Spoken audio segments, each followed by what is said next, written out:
let's start the wired and wireless convergence feature introduction. So we know the traditional wired and wireless networks are separated and their control planes are independent. So the management and maintenance are complex.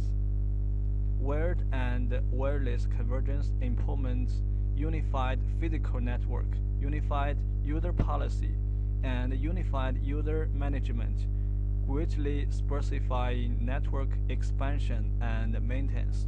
So this course describes the implementation and the typical configurations of wired and wireless convergence. So first, let's see the overview of the wired and wireless convergence. So this is a traditional wired and wireless campus network. The traditional, we can see here is a core switch, and here is an AC, and this is an AP. This is the access switch. This is the access user by the wired network. So first is the separated traffic forwarding. We know the wired traffic will directly be sent to the core switch. Then the core switch will send them to the internet. So this is wired traffic. But for wireless traffic, if we use the CAP-web terminal to transmit the data, the traffic will first be transmitted to the AC. Then the AC will process the data, the packets. It will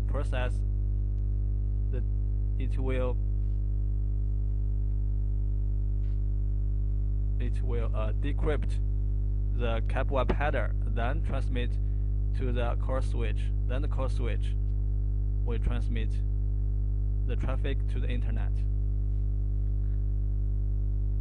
And also the authentication points are separated too. So for the wired traffic, for the wired users, the authentication points are on the core switch. But for the AP, for the wireless users, the authentication point is on the AC. They are on different devices. And also the wireless policy, the policy control is also separated. Here are the wired policy control points. Here is the wireless policy control point. So because they are all separated, it will be very difficult in management and troubleshooting and the centralized management and control. They are all very difficult. So now for our Angel campus network, wired and wireless convergence can be provided. Here we can see for the traditional network we need an extra AC, and for this extra AC it may be AC 6605. It's a very typical AC, and this AC maybe only can manage 1000 APs, and the wireless forwarding capacity only 20 gigabit per second. It's very low, but for our Angel switch, S12700 switch, the forwarding is centralized. We can see all the traffic from the wired or the wireless. All the traffic are transmitted by this one device. We don't need to purchase an extra AC. It will lower the investment. And also this device, our Angel switch, can manage more APs than the AC. It can manage, for example, 4,000 APs, and the forwarding capacity, the forwarding capability is also very high. It can be 1 gigabit per second.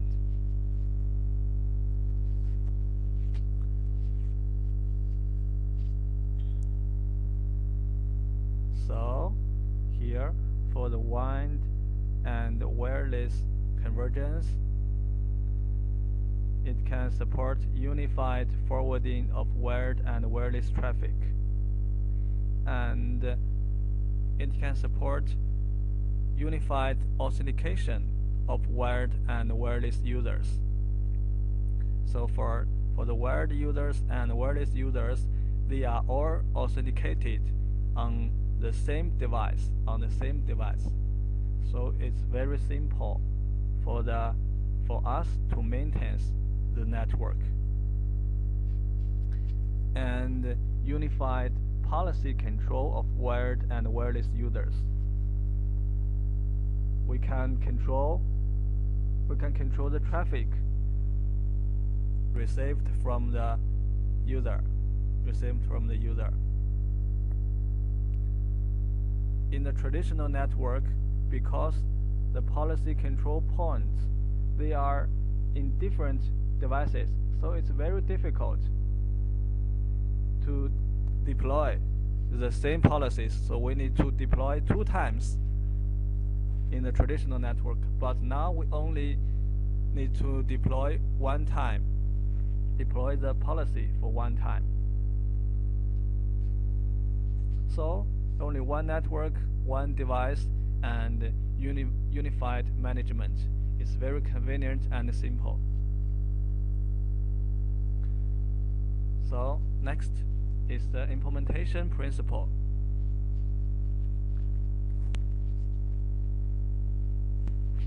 Here is our network, and here is the core layer. In the core layer, we deploy the S12700 switch, and we use the X1E card to deploy wired and wireless convergence.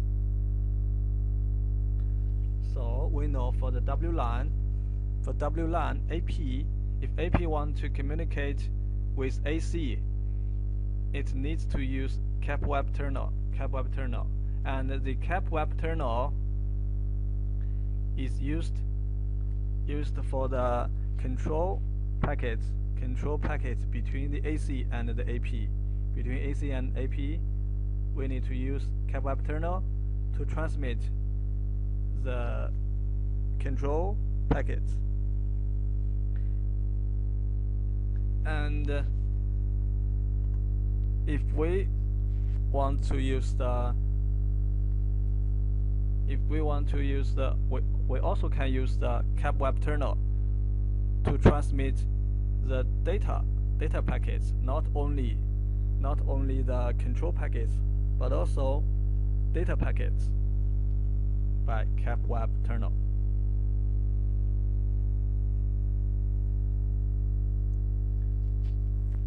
And unified forwarding, it says that the data traffic from the AP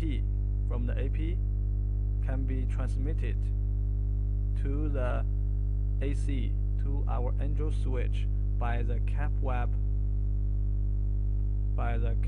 terminals, and they are using the same link. You are using the same link with the wired traffic.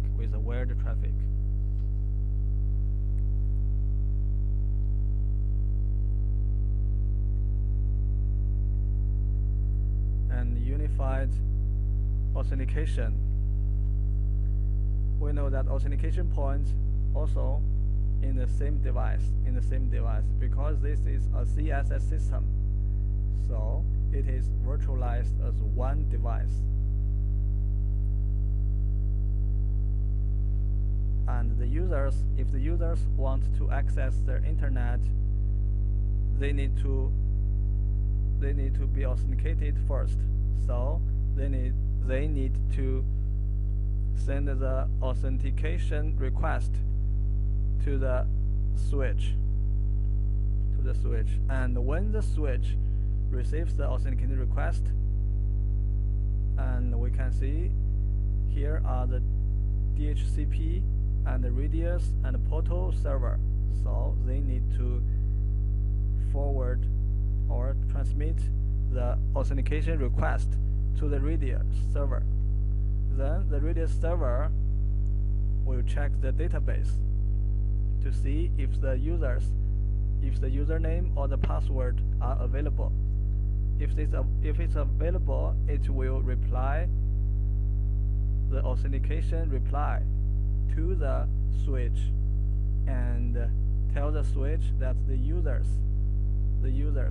are available to access the internet. Then the users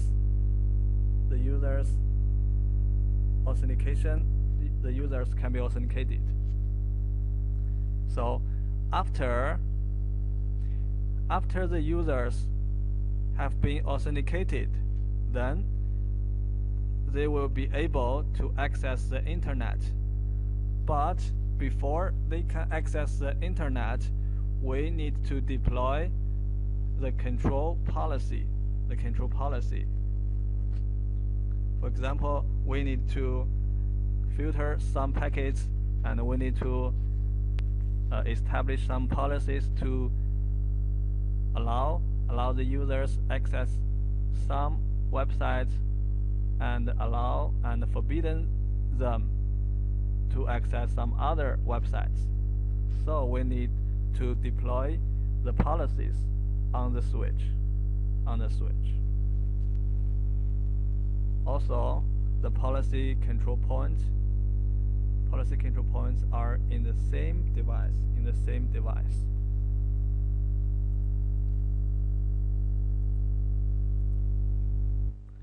So let's see, this question is very simple.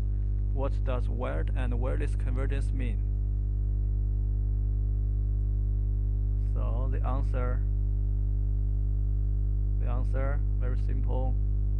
First, unified management, correct.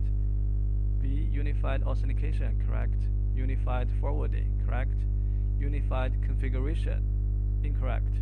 And unified policy enforcement, correct. A, B, C, and E. And this one, D, unified configuration, is incorrect because the configuration of WLAN is the same as the AC and AP. Is the same, although the AC is built in the switch, but the configuration is the same on the switch and the AC. Okay. The next is the product implementation. The product support, we can see these products, these switches can support wired and wireless convergence. These are S57 series switch. Only these two types can support wired and wireless convergence. Only these two types. For boxes switches, only these two types. And for chassis switches, all of them can support the wired and wireless convergence. But they need to use the X1E card. All of them with X1E cards can support the wired and wireless convergence. Okay, this is the AP connection. Here we can see the four ways for AP to connect the switch. One way, the first way, AP directly connect to the X1E card with ENP chip. So it will be a X1E card directly connect. And Second, the AP doesn't connect to the X1E card, but connect to the other card without EMP. It's a normal card, non-EMP card. The third, first connect to the access switch, then connect to the EMP card. The fourth, the AP connect to the switch, then connect to the non-EMP card.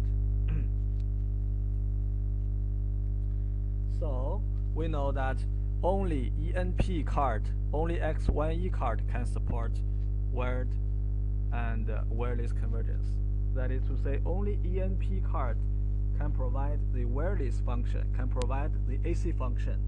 The non-ENP card cannot provide the AC function. Only SDU2 card can provide AC function. But the ENP, other cards cannot support the wireless function, because only ENP chip can encapsulate and decapsulate the CapWeb header. We know the CapWeb terminal. In CapWeb terminal, the AC and AP use CapWeb terminal to communicate with each other, and they use CapWeb terminal to transmit the control packets. For the control packets, they have the CapWeb header. So we need ENP chip to encapsulate or decapsulate the CapWeb header. So we can see for these two ways, directly connect to non-EMP or directly connect to non-EMP through an access switch. For these two ways, because the non-EMP card cannot process the CapWeb header, so we need to use this way. This way, we need to establish the LPU work group. And for example, here we establish LPU group 1, LPU work group 1, and we bind some non-EMP cards and 2 ENP cards into this group. And these 2 ENP cards, one of them is in active mode, the other is in standby mode. So when AP connects to all of these non-ENP cards, and when this non-ENP card receives the packets from the AP, because the non-EMP card cannot decapsulate the CapWeb header, so the non-EMP card will redirect the packets to the ENP card. Then the ENP card will process the packets. After the ENP card processed the packets, it will send back the packets to the non-EMP card. Then the non-EMP card will send back to the AP. So if the AP connects to a non-ENP card, we need to establish a LPU work group. If we don't establish this group, then the non-ENP card cannot support the wireless function, cannot support the AC function.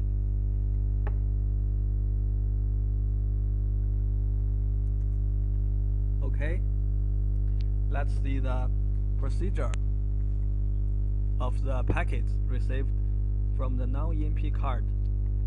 For example, here, when a non-EMP card receives packets from the AP, then the non-EMP card provides uplink processing. and it means it will send to the EMP card. And EMP card provides uplink processing. Then EMP card provides downlink processing. After that, non-EMP card provides downlink processing. Then the packets are sent out of the device. So we can see the detail. The non-EMP card processes CAPWAP packets and redirects, which you know. The non-EMP card redirects them to the master EMP card in the LPU work group corresponding to the non-EMP card. Just now, we established an LPU work group. In the LPU work group, there are several non-EMP cards and two EMP cards. For these two EMP cards, one is master, the other is slave. It's like a VRP, only master works. And the slave is in standby mode. Only when the master EMP fails, then the slave will become the new master. So you can see it redirects the packet to the master EMP. And the uplink EMP card determines whether the packets are processed by the non-EMP card based on packet information. And then the uplink EMP card identifies the CAPWAP data terminal and decapsulates the packets. Because only EMP card can decapsulate the CAPWAP header. And the uplink EMP card searches the forwarding entry and sends decapsulated packets to the downlink EMP card. And the EMP card encapsulates packets with the CAPWAP header. The EMP card encapsulates packets with the CAPWAP header. So first, we decapsulate, then process it. After that, we encapsulate the CAPWAP header, then transmit it to the non-EMP card. Finally, the non-EMP card obtains the outbound interface and processes outbound services based on the outbound interface and encapsulated packets.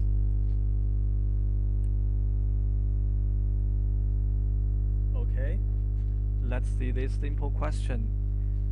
During the deployment of wired and wireless convergence, which cards can be used to connect APs to the network? The answer is A and B. A is very simple because XYE card can directly process the CAPWAP packets. But B, non-XYE series cards, we can establish the LPU work group to bind the non-X1E cards and the X1E cards in one group. Then they can provide the AC function.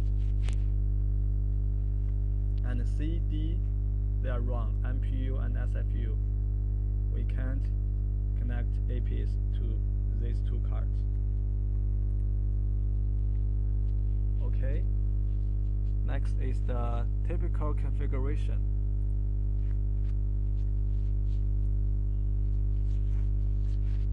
The WLAN configuration for the S12700 switch is the same as that in an AC. For example, in 6605, they are the same. The configurations are the same. So let's see here. Here we use the inline networking and tunnel forwarding.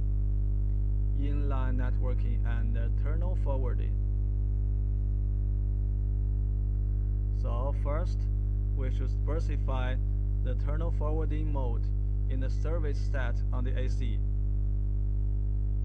So on AC, we should enter the W line view and set the service stat. Service stat name test ID 1 and the service VLAN 101 and forward mode terminal.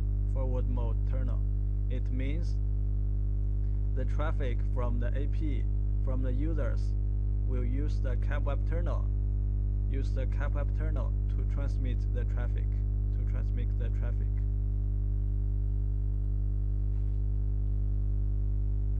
And the other forwarding mode is direct forwarding mode. For direct forwarding mode, we don't use the CapWeb terminal to transmit the data. The CapWeb terminal is only used to transmit the control packets, but the user's data is transmitted by the normal link, by the switch. And for this mode, we need to ensure that the link between the AC and AP allows service VLAN 101, because the data packets are directly forwarded by the switch, and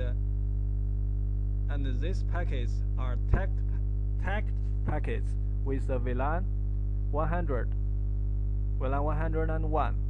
So we need to allow VLAN 101 to be passed by this interface and AP and switches. So this mode is bypass networking mode. We deploy our AC here, and we don't deploy our AC in the core switch. So for this mode, this is the configuration. The configuration is the same. For example, the forward mode terminal. So the CapWeb terminal will transmit the control packets and the data traffic. And this is bypass networking and the direct forwarding. So for this direct forwarding mode, the data traffic, we can see the data traffic do not need to transmit to the AC, but directly transmit to the core switch, then to the internet. So it will not consume too many resources of the AC. And we can see the comparisons between networking modes. So first, the data forwarding modes. There are two data forwarding modes. One is terminal forwarding. Terminal forwarding means we use CapWeb terminal to forward the data traffic.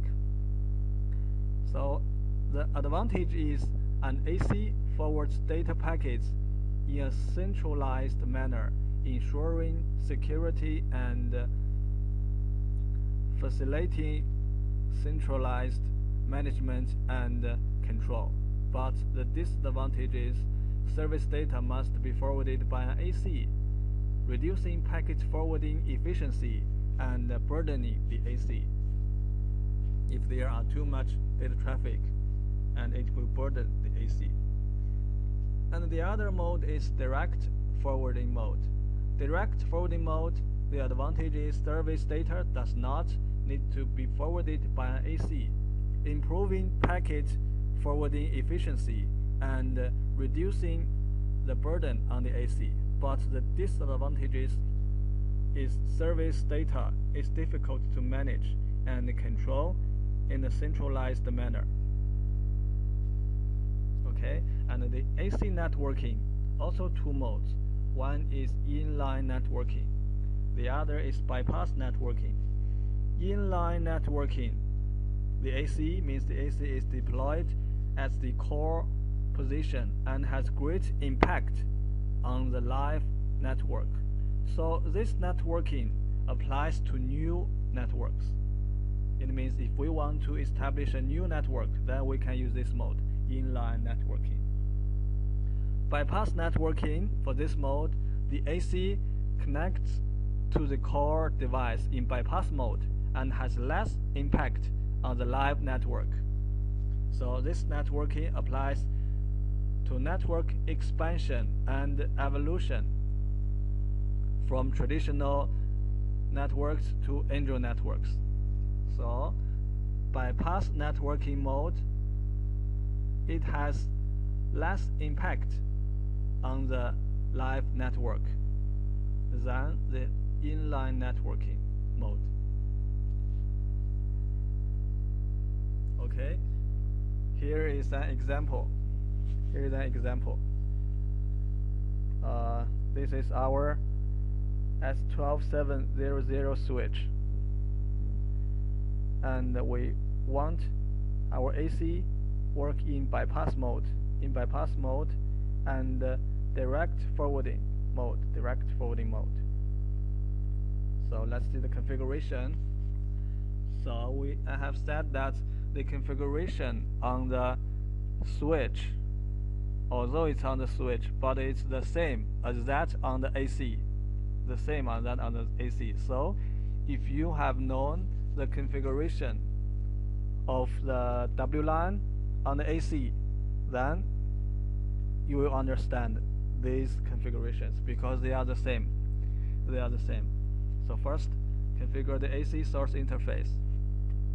We create an VLAN interface, configure an IP address for it, and configure DHCP.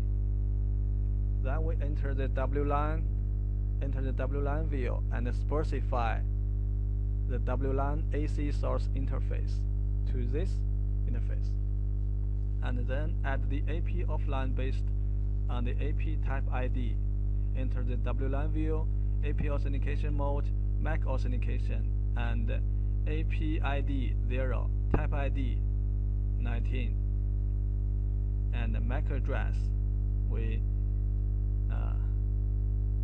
check the MAC address of the AP and put them here. Next, configure an AP region and add an AP to the region.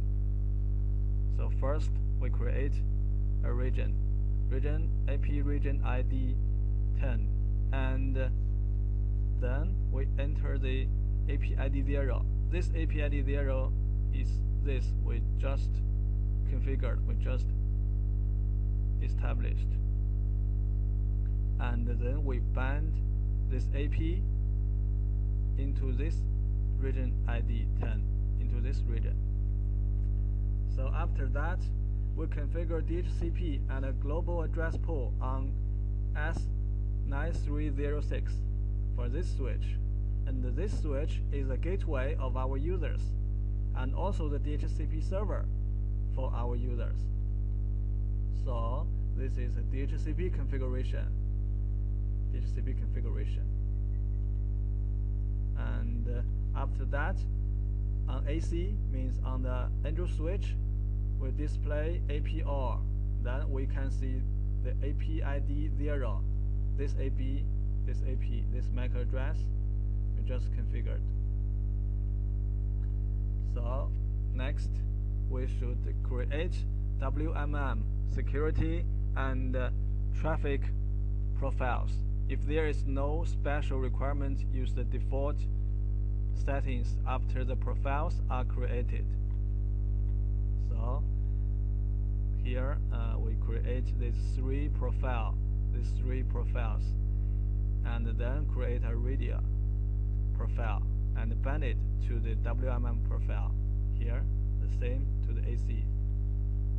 And then create a WLAN ESS interface and bind the WLAN ESS interface security profile and the traffic profile to the service stat and sets the forwarding mode to the direct forwarding. This command. Then bind a VAP to the radio profile and the service stat and deliver the configuration. APX radio 0 and APX radio 1 represent 2.4 GHz and 5 GHz frequency bands. So we should band the radio profile and service stat with the AP.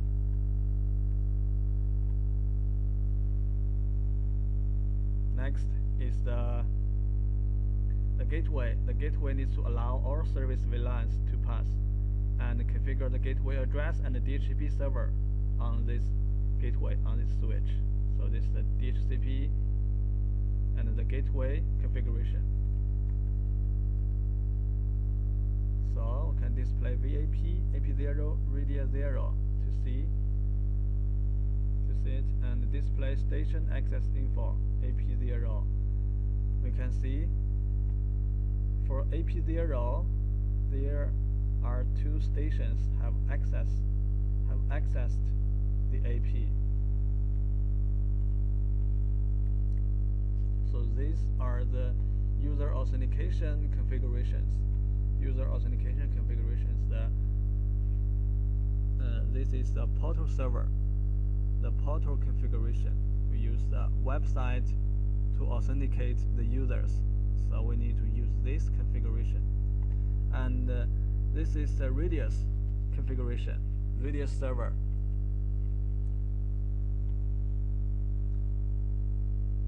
The AAA configuration,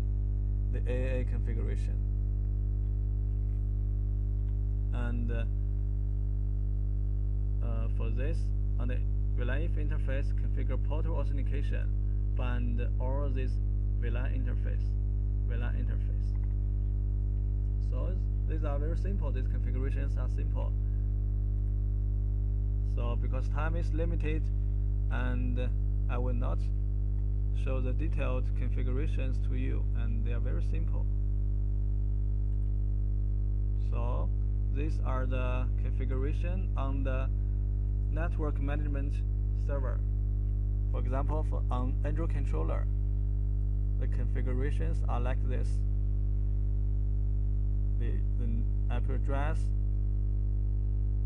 of the authentication point, we should add it, and the radius authentication and accounting key.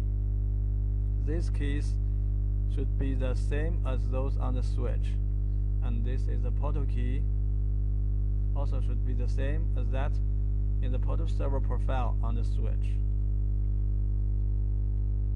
Here is the IP address range of access terminals and the IP address list of portal server.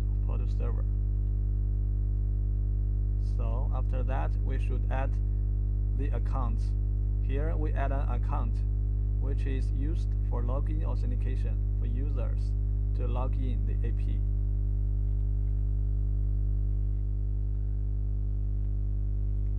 So after the configuration, the user associates with the VLAN and the pre-authentication status is displayed. Here we can see before the user has been authenticated, the status is in pre-authentication. And then the user is authenticated on the authentication page. After the user is successfully authenticated, the user status is success. And after the user is disassociated, the user goes online again and passes MAC address authentication.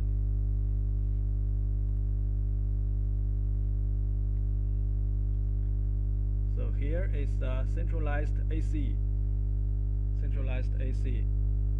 This, for example, if we use the AP directly connect to the non-X1E card, then we should establish a LPU work group like this. So in this group, there is one non-X1E card and one master X1E card and one slave X1E card. So the commands are like this.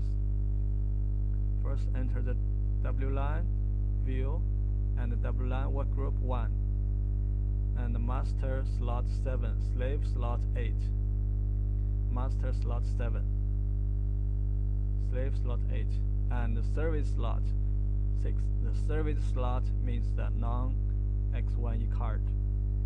Then display WLAN workgroup 1. We can see the group status.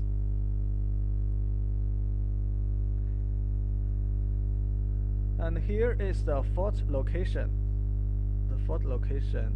If the portal authentication page cannot be displayed, what should we do? And here we should pay attention to these steps, to these 3 steps. So first, we should check whether browser page setting and device configuration are consistent. So first, we should check the URL on the opened browser or pop-up browser. Here, we should check this URL, and then we should check the website we configured on the switch. Use this command, display web authentication server configuration. We can see this website, this URL, and we compare these two URLs to see if they are the same, if they are consistent. And if we can't solve the problem, then we should query AP signal strength. So we can use these ways. We can query signal strength on the smart mobile phone and use the app like this. For this app, we can see the Wi-Fi strength. The Wi-Fi strength is minus 54 dBm. And the signals with the signal strength higher than minus 60 dBm are good, and the signals with the signal strength lower than minus 70 dBm are low. So we should know that. And if the signal strength is too low, then we need to change the place. And move closely to the AP or go out of obstacles.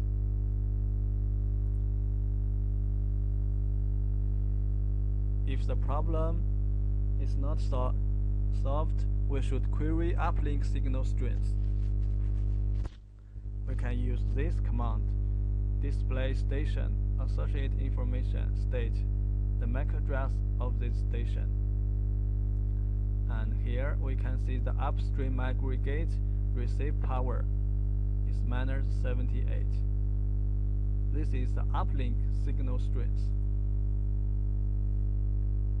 So here we can see the uplink signal strength is too low. And another fault, if the wireless users access internet slowly, what should we do? And we should pay attention to these steps.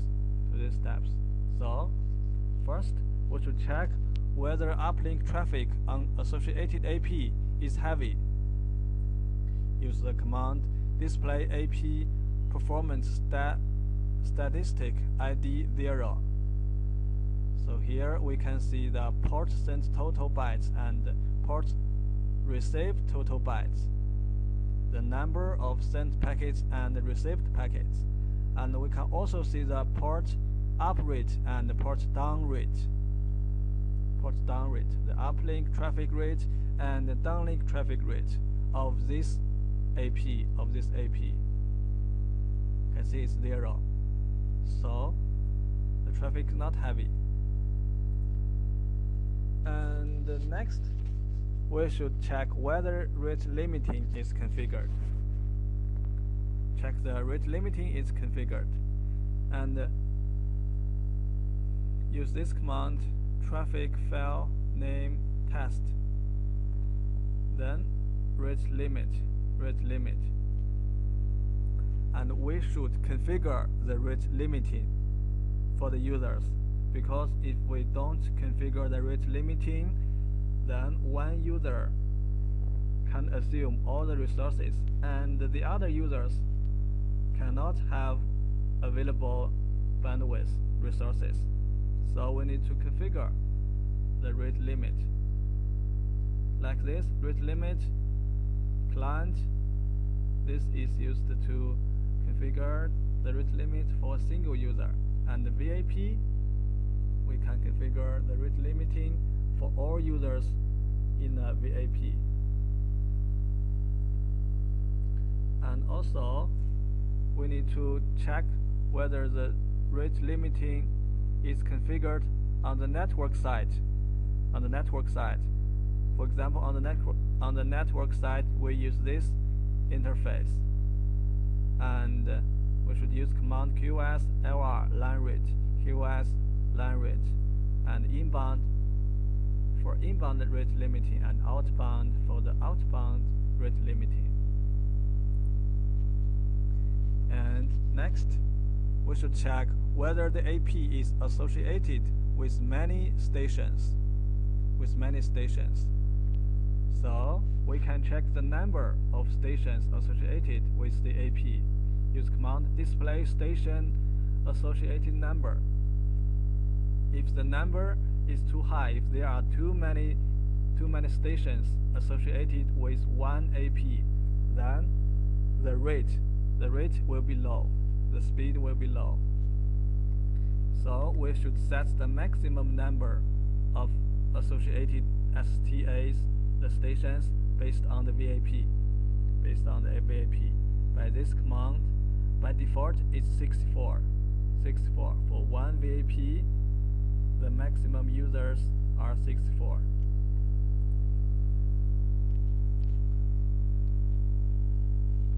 If we can't solve problems, then we should perform tracert for the destination address. Then we should use a laptop or a PC to perform tracert for the destination address on the station. And we tracert a destination, and to see in which point the request timeout. Then we can figure out where the problem is. If the response is slow or there is no response from the gateway to the network side, check statistics on the corresponding interface and check whether there are statistics on discarded packets. So we can see if from the AP to the gateway is very fast, the rate is very fast from the AP to the gateway, but from the gateway to the internet is very low, then there is no problem for the AC and AP. The problem is about the uplink layers, the uplink interfaces. So we need to check the uplink interfaces.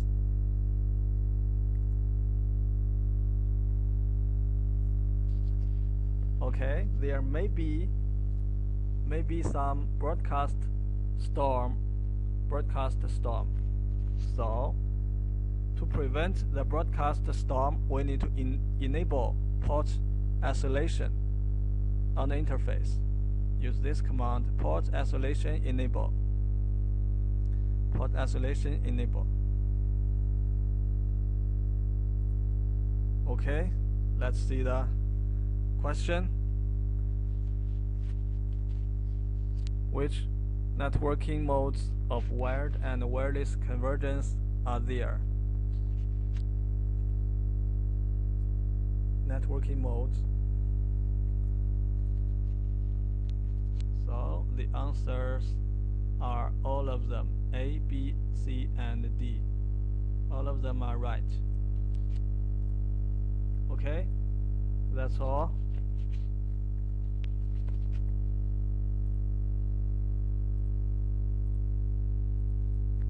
Okay. So any questions?